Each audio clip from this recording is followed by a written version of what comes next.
It's time for week 4. We're talking six-pack of picks, our 6 favorite picks for the week 4 schedule, starting off with the Cowboys and Giants, an NFC East affair on Thursday night football. Coming up on today's Peacock and Williamson. Must wins already in week 4? What's going on? NFL analyst Brian Peacock and former NFL scout Matt Williamson bring you expert NFL analysis every day in less than 30 minutes. Get an inside look at the NFL on the field and in the front office with elite breakdowns to next-level analysis and in-depth information only for the real NFL fans. This is Peacock and Williamson, and it starts now.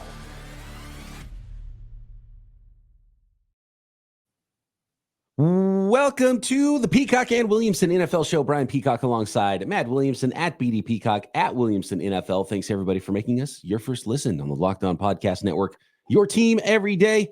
Thanks to all the everydayers out there who join us daily, Monday through Friday on the Locked On Podcast Network. And if you're listening and a new listener here, make sure you subscribe on YouTube and everywhere you get your podcasts. Hang out with us daily talking about the NFL, having a lot of fun doing it. We're looking ahead to week 4 here and some teams with their backs against the wall. Today's episode of Peacock and Williamson brought to you by Game Time. Download the Game Time app, create an account, and use code LOCKEDONNFL for $20 off your first ticket purchase.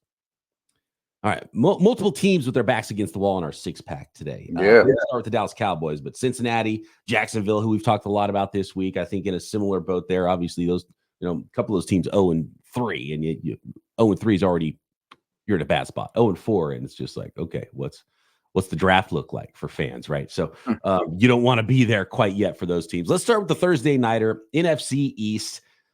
This one's going down in New Jersey. The New York Giants are hosting the Dallas Cowboys, and both these teams coming in at 1-2. The Giants look better than the Cowboys recently. Matt. And the Cowboys, though, still on the road are favored by 5.5 points. Talk me out of the home dog pick here for the New York Giants with as bad as the Cowboys looked, especially just getting run all over last week. Yeah, I can't talk you out of it. I mean, I really favor home dogs on Thursday night heavily. And that many points in a divisional game where these coaching staffs know each other pretty well, and, a new center to deal with Dexter Lawrence, and the line I don't think is great on the edges to deal with those edge defenders, Burns and Thibodeau. And Dak might just rip these guys apart, and Lamb ends up with 180 yards and 3 touchdowns. That's definitely in the cards. But yes, Dallas is so bad against the run and has no running game whatsoever. I think that's enough for the Giants to keep this thing close, and they're coming together a little bit.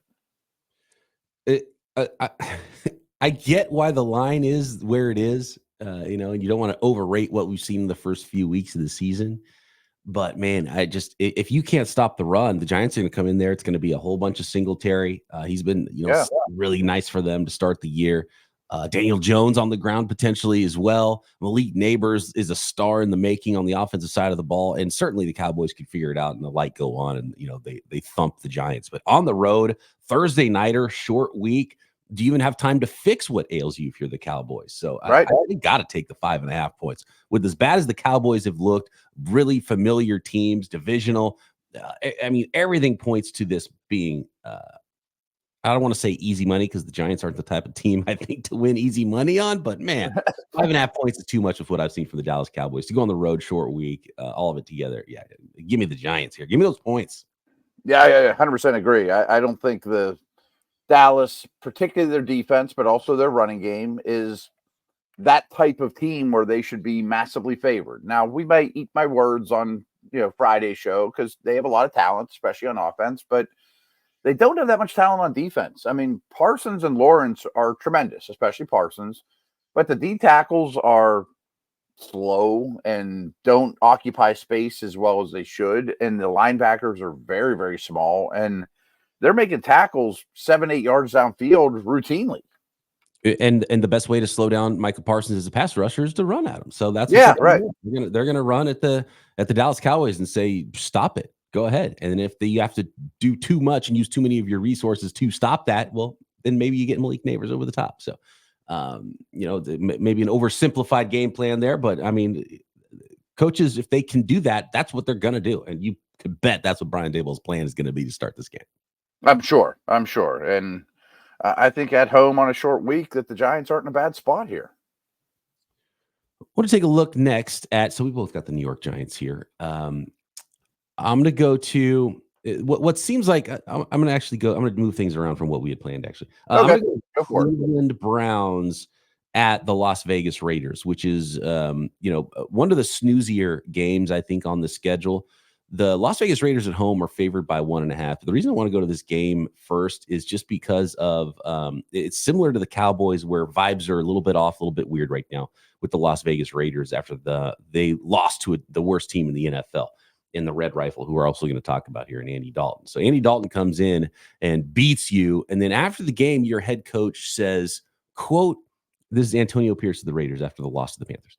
Mm-hmm. Quote, as the game went on, there were some individuals making business decisions. So we'll make business decisions going forward as well. And I think the overwhelming response to that, and my first thought was, okay, here we go. They're going to trade Devontae Adams, right? Devontae Adams went on with Kay Adams this week and was like, I 100% agree with him. And he's like, we can't be making those kind of business decisions on the field. I agree with Coach. And so I don't know if it's directed to him or not. Some other guys that might be getting benched, getting cut or whatever. Is this a sign for you that you're like, okay, this is why Antonio Pierce is going to get things right in short order when they have a bad game and you get the Cleveland Browns coming to town who've looked not great to start the year? I feel like I'm always kind of cutting on Pierce, and I know that that's a little unfair, and I don't mean to, but he's such a new coach. I just don't know that we have a track record of, I've seen him get things right before. You know what I mean? It's just not enough experience for me to say, he's got this. Harbaugh will get that O-line figured out in Baltimore. It's not the same. That being said, look at this game. These defenses are good, but they haven't been great. I kind of expected the Browns to be great. And they're really, truly, any metric you look at, two of the worst offenses in the league. I mean, the Raiders' run game, we just talked about Dallas. The Raiders' run game might be the worst rushing attack in all of football. And the Browns have all kinds of O-line issues, all these good D linemen. I mean, I think this game just screams under and all kinds of punts and not great quarterback play. I guess I'll take the Browns, but I don't feel good about this game at all. I mean, the only game that has a lower over-under on the week, I just want to double check, make sure this is right. Yes, this is correct. Is the Monday Nighter with the Titans and the Dolphins. And that's not okay. Our stick back. We're going to talk about that game on Friday. And off the air, we're like, geez, this is the schedule makers at ESPN. We're hoping for something different with Titans and Dolphins, I think, in week 4 to be televised there. That's 36.5. This game, Browns Raiders, is 37.5. And it's almost like you can't make it low enough, similar to that Steelers Chargers game last week.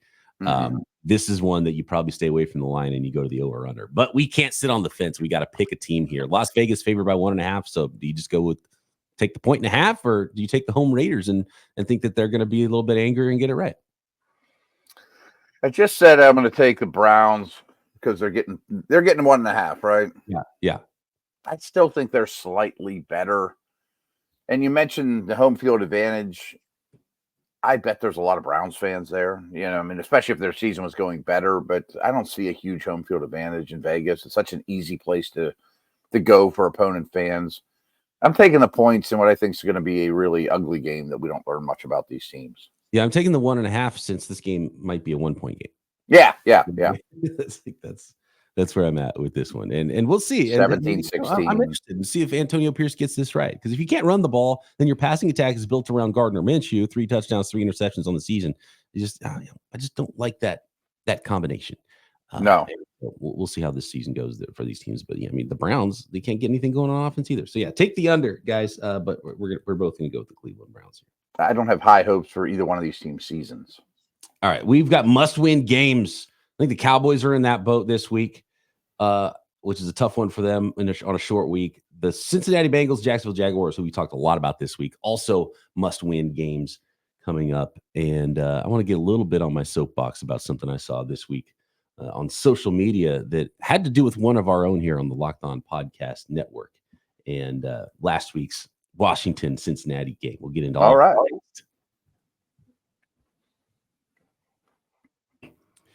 This episode of Peacock Williamson brought to you by FanDuel, America's #1 sports book.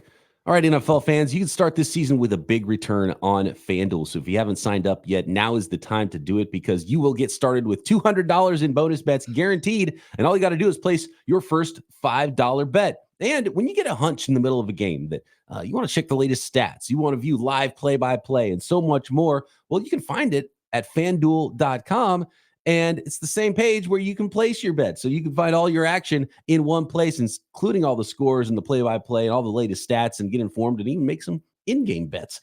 Maybe look ahead to some season-long bets as well for your favorite team to win the Super Bowl and all the awards and so much more, and every other sport out there, college football, if you don't want to go the NFL route with your bets this week, or Major League Baseball and snooker and car racing, and of course everything. It's all out there at FanDuel.com. And again, $200 in bonus bets guaranteed when you place your first $5 bet. Just go to FanDuel.com or download the app. That is FanDuel.com.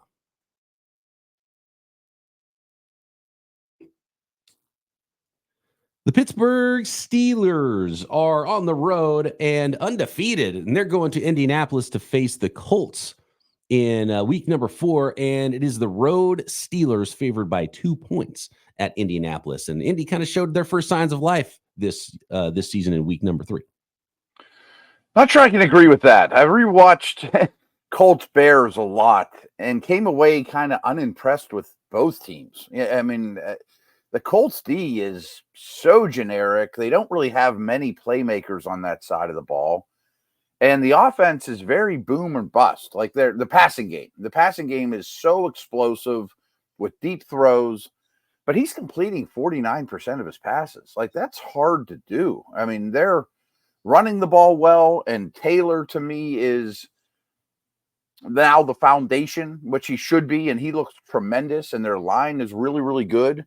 But I feel like that's playing right into the Steelers' strengths. I mean, the Steelers' defense has been phenomenal against the run, and I still think their edge guys without Highsmith should be able to cause problems. And the Steeler offense, I don't say it's coming around, but it's showing signs of life. I think Pittsburgh wins this one pretty handily.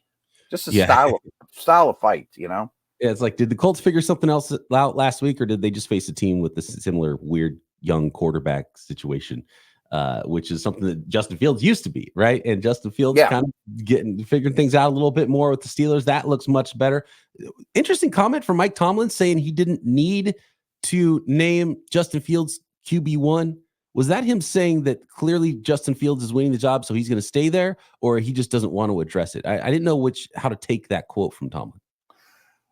I don't 100% either. So I do know Russ's calf is lingering, and that being said, I mean, Allen is their third-string quarterback. If Fields didn't exist, I'm sure Wilson would have played every game or would be starting this game. But they're 3-0, and Fields keeps getting better. And I do think it's a delicate thing for Tomlin to handle, because I know they looked past tense Wilson as a starter. Now, I don't know if their tune is changing. I know he was brought here to be the starter. I know he's highly respected, and you got to kind of be careful with his ego and the locker room. Like, TJ Watt and Cam Hayward reached out to Wilson when he was a free agent and recruited him to come here. You can't embarrass him. And I do think they want to see what the offense looks like with him. But this calf is enough that he can kind of play both sides of the fence, I think, as a coach. He's just buying time then. That's why he doesn't want to name that. That's kind of what I feel like about that. Okay. And look, you're 3-0 with Fields, and you talk about the locker room. The locker room might also be like, well, wait a second, we're winning. We're going to change quarterbacks right now. Right. Working for us. And it's easy to forget. And we talked about this in the offseason, bringing in, Wilson and Fields.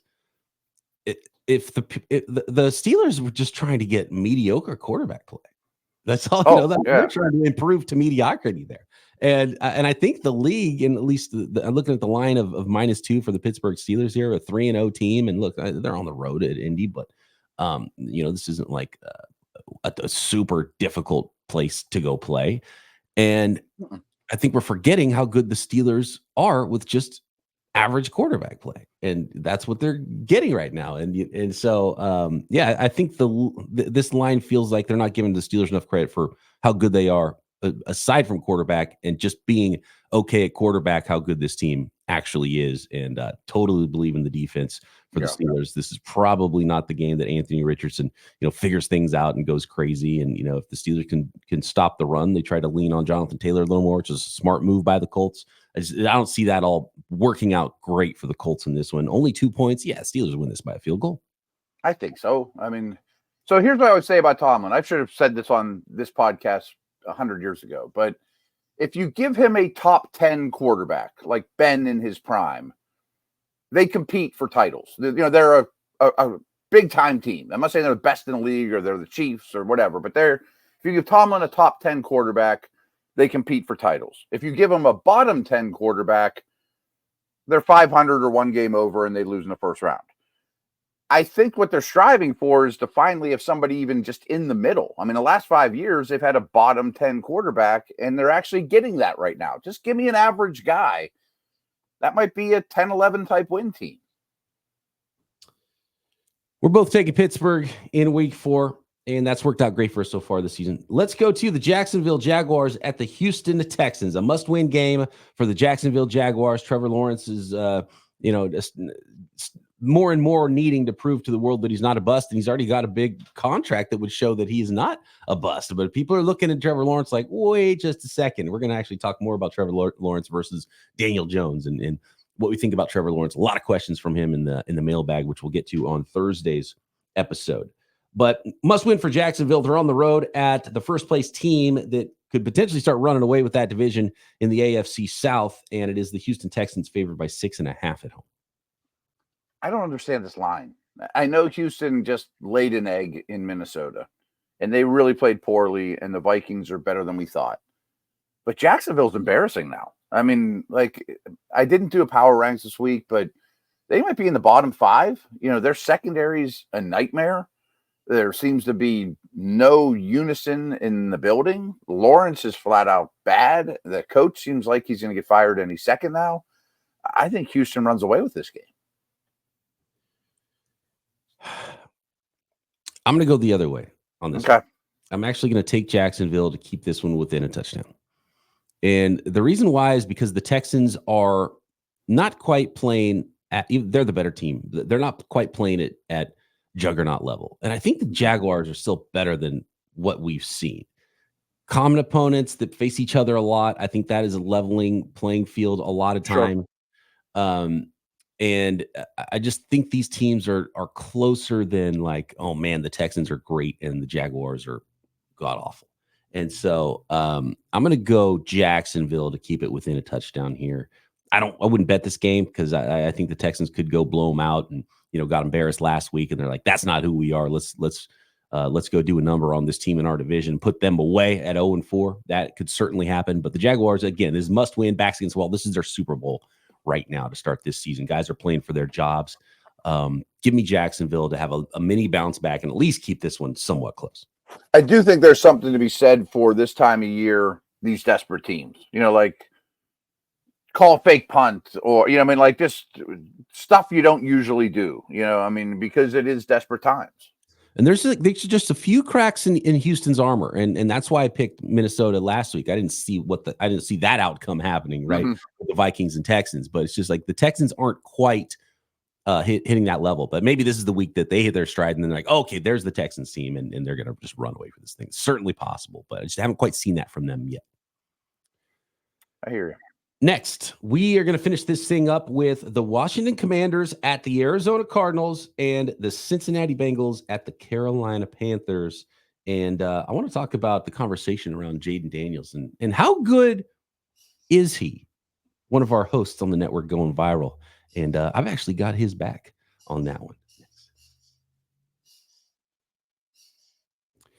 This episode of Peacock and Williamson brought to you by BetterHelp Online Therapy. I love being a dad. And one of the reasons I love being a dad is because as an adult, sometimes you lose that wonder. And my son is learning new stuff every day and his eyes are wide open and has so much curiosity. And you'll go out in the backyard and play ball with him one day. And then the next time he's all of a sudden so much better. It's like, well, you've been practicing in your free time. What's going on? How come all of a sudden, you're making catches that you didn't make, 3 days ago, and just seeing all this stuff connect in their brain. It's so much fun. But as an adult, sometimes you don't take the time, and you lose that wonder, and you lose that curiosity. And so whether it's, learning a new language or gardening, or you're trying to beat your buddies at golf, whatever it is, what are you trying to learn in your life? Therapy can help you reconnect with your sense of wonder, because your back to school era can come at any age. So if you're thinking of starting therapy, give BetterHelp a try. It's entirely online, designed to be convenient, flexible, and suited to your schedule. All you fill out a brief questionnaire at betterhelp.com/lockedon. Get matched with a licensed therapist. And you can switch therapists at any time if you don't hit it off. Like, that's head to edit definitely happens. And no additional charge for changing therapists at any time. So rediscover your curiosity with BetterHelp. Visit betterhelp.com/lockedon today. Get 10% off your first month. That's BetterHelp, HELP.com/lockedon.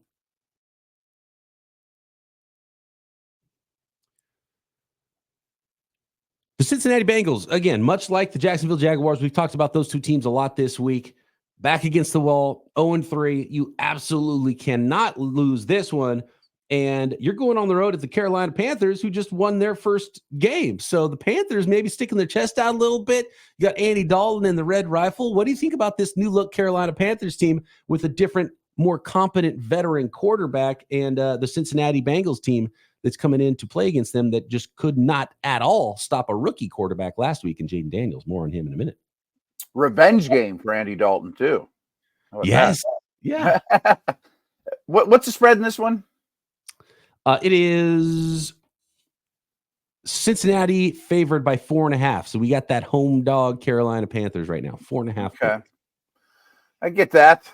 I really think Cincinnati's offense has been pretty darn good, and their defense is pretty darn bad. And I think Dalton is real. I mean, I think that gives them an offense. I still think their defense has very little firepower. But at home, with a little bit of optimism, I'm going to take 4.5. I think this should be more like a 2.5 type of game. So you're taking the home dog Carolina Panthers? Yeah. I almost did last week, and I talked myself out of it. Yeah, that was a tough one last week. It was. I think you get a nice little bit of tape now. You see what that Andy Dalton offense looks like for the Carolina Panthers, and there's no way the Cincinnati Bengals are this bad, especially on defense. They couldn't get a stop last week against a rookie quarterback. Are they that bad? It's hard for me to believe that they are. I think the Bengals do get this one in a must-win situation, similar to how I'm feeling about the Jaguars going on the road and keeping a game close. I would probably go money line and take the Cincinnati Bengals to win this one straight up against the Carolina Panthers. So I'm going Cincinnati Bengals over the Carolina Panthers by a little bit, by like a decent amount. Like, okay, we're okay. We're figuring some things out here. That's the way I look at this one. It's kind of like the Dallas conversation, where we might reconvene after these games and be like, Dak and Burrow are pretty good, and Lamb and Chase, and these teams are looking like we thought they'd be against bad opponents. I think the number's just a little too high, and I'm not predicting that they're going to be 0-4 when we talk on Monday. I just think that Carolina can hang around offensively. So the modern sports discourse, I think this is why we have jobs, and this is why people come to Peacock and Williamson daily, Matt, because there's some things that are broken, and there's like a shock value culture, and like this weird, like, people can't understand context, can't understand,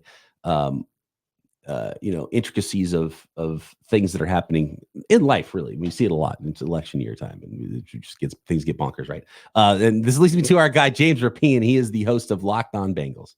And he's at the game last week, post game, and breaking down the game with a colleague. And he basically says something that's completely innocuous. It's like, yeah, of course, what you just said makes perfect sense. It got picked up by a bunch of outlets and angry Washington Commanders fans and Jaden Daniels stands that. And this is what he said. And his comments were clearly about the Cincinnati Bengals and their defense. And he's like, paraphrasing here, Jaden Daniels is a phenomenal player, but the Cincinnati Bengals couldn't get a single stop in this game against a rookie quarterback. You can't get the Washington Commanders to punt to you ever in this game. Jaden Daniels is phenomenal, but he's not that good. And this got picked up by everyone saying, "Oh, we found a Jaden Daniels hater. He's hating on Jaden Daniels." And it's like, are you even listening to what my guy James is saying? So Right. James is back, and there's people that are just out of their minds and trying to create something and get a little engagement by trying to frame what he's saying. And James is 100% right. Like, Jaden Daniels is awesome. I don't care if it's Patrick Mahomes. I don't care if it's any Hall of Fame quarterback. I don't care who it is. You expect your defense to get a stop. Like, exactly. Jaden Daniels is not that good that he's the greatest quarterback of all time in the third week of his NFL career, right? So that's what James is saying, and that is why I do have pause a little bit about the Bengals, but that's why I also think there's an opportunity for them to bounce back here against the Carolina Panthers. But then that also makes me wonder, okay, Jaden Daniels, a lot of people in his corner right now thinking maybe he is that good. Is he that good? How good is Jaden Daniels? The Washington Commanders are on the road at the Arizona Cardinals. Cards at home favored by 3 points in this final game in our 6-pack. Forgot the sounder today. I'm going to drop that on the folks. All nice. Right. Good one. Cards by 3.